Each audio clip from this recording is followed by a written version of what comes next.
Now, what is the common sense that I'm talking about?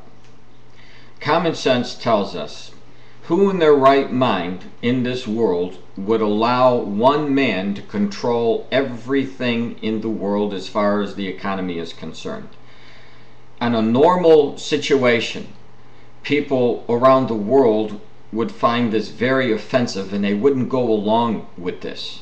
But if something major were to happen, for example, if the United States were to go into a major depression and the dominoes began to fall, it's going to affect literally every nation around the earth, except maybe those nations from the Islamic nations who are oil rich and flowing with black gold or the oil. But for the most part, most of the world would be affected by it. And as a matter of fact, even the Islamic nations would probably be affected, because who's going to have the money to buy the oil or to buy anything if there's a major crisis throughout all the world as a result of America dropping? And we believe that that's exactly what's going to happen. So it's going to take something major for one man to be granted the power to be able to control the entire world or global economy. And this is essentially what we see happening in Jesus' warning from Revelation chapter 13 verses 16 through 17, where Jesus says that no one will be able to buy or sell unless he had the mark of the name of the beast. And so we're looking for the chaos to begin. We're starting to see now the erosion of America's economy, and it's affected already for Europe, for example, and it's spread to other countries. And this is going to continue on, and then what will happen when the chaos develops? Of course, the whole world is going to be so filled with panic and looking for answers that they're going to ask for some new leader to take control and to get us out of the panic and out of the chaos from a failing global economic crisis. This is where I believe one of the scenarios that will bring out the Antichrist during the time that all the prophecies are being fulfilled, which we see now happening. So this is really important to understand the times and to connect the dots and to have a little bit of common sense as to what would bring out one man, or how would the whole world say, let's forget about our paranoia about one man. I mean, if he can do the job, let's let him do the job and form this one world government based on a new economic system that will be unlike anybody's ever seen in the history of the United States or the world, for that matter. And it's happening because, and the steps that are going is happening because we're almost at the point where the man of sin is going to come out on the scene and begin his 7-year tribulation reign. So it's really important to understand what exactly is taking place. Now, I also want to center today on Ezekiel chapter 38, that war. And that's the war that Russia is going to lead against Israel in the last days, or in the latter days, as Ezekiel the prophet said. And there's a lot of concern, and you're going to see the news about this when you scroll down after you watch my video here. You'll need to go to my website, BibleProphecyMan.com. Once you're there, scroll down, you can see the article, and it has a map of the nations that are coming against Israel from that Ezekiel chapter 38 and 39 war. And we see in the news today, I'm showing you signs that this war is coming. And one of the major problems right now is Israel is facing is the threat of Ahmadinejad from him, saying that he's going to annihilate Israel. And they're working for mass destruction capability or a nuclear weapon.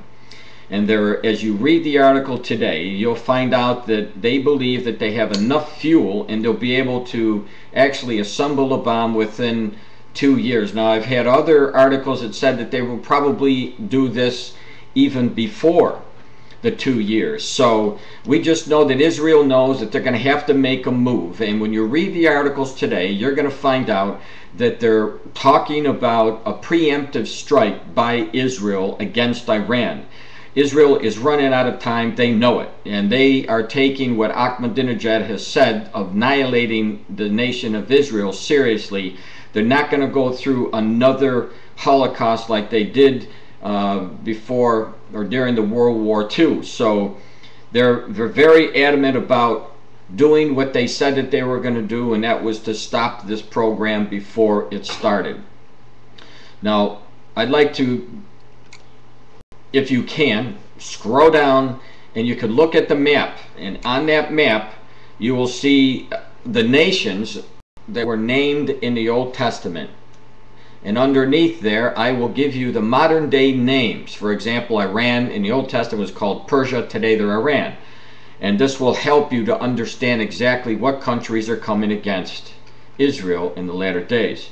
Now there is what I want to show you here, there's a write-up today out of the Middle East, and it says, world leaders believe absolutely that Israel may decide, click this here, may decide to take military action against Iran to prevent the latter from acquiring nuclear weapons, Italian Prime Minister Silvio Berlusconi said Saturday. Iran is not guaranteeing a peaceful production of nuclear power, so the members of the G8 are worried and believe absolutely that Israel will probably react preemptively, Berlusconi told reporters following talks with another group of 8 leaders north of Toronto.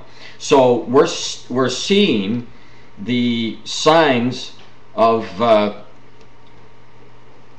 warnings that Israel's getting ready for this preemptive strike. Now, last week in one of my videos I showed you that there were 8 warships, or 8 ships that went into the Suez, passed through the Suez, and right now they're surrounding Iran, and they're worried. You're going to see another article when you scroll down about this situation, and they're worried that there may be an attack against Iran. Now, if Iran is attacked, you can guarantee that Russia is going to have to retaliate with Iran against Israel, because Israel is going to be isolated. We know that. And Russia has strong ties with Iran, military alliances. As a matter of fact, when you read my book, you'll find out that Israel has to attack and they can't rely on Russia to stop Iran, even though they're allies with Iran, because Russia is actually the people who are building that nuclear power facility, and they are providing the money and some of the expertise, their scientists, to actually build the bombs.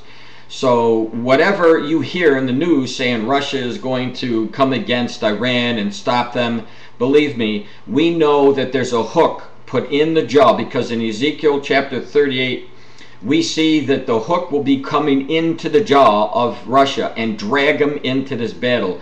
It could be the alliance that Israel or Russia makes with Iran, the military, the economic, and all these different pacts that they've made, that they will be forced into battle against Israel. And not only will be forced into it, but they will lead the attack, as Ezekiel warns us that they would do. So when you scroll down now, if you scroll down a little bit more at my site, you will see a list of nations with the modern day names of who's coming down. And believe me, we're on the road to fulfill Ezekiel chapter 38 and 39. And you'll see more proof in the news, I believe, shortly, because tensions are increasing in the Middle East, and as they increase, we know the outcome, because there will be war. Ezekiel showed us that war, told us exactly how it was going to happen, or what direction that they were going to be attacking Israel, who was coming, who would win the battle, how many people would be killed.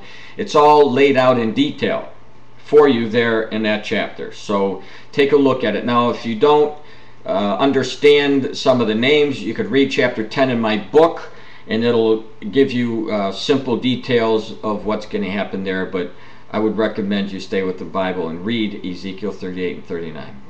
God bless.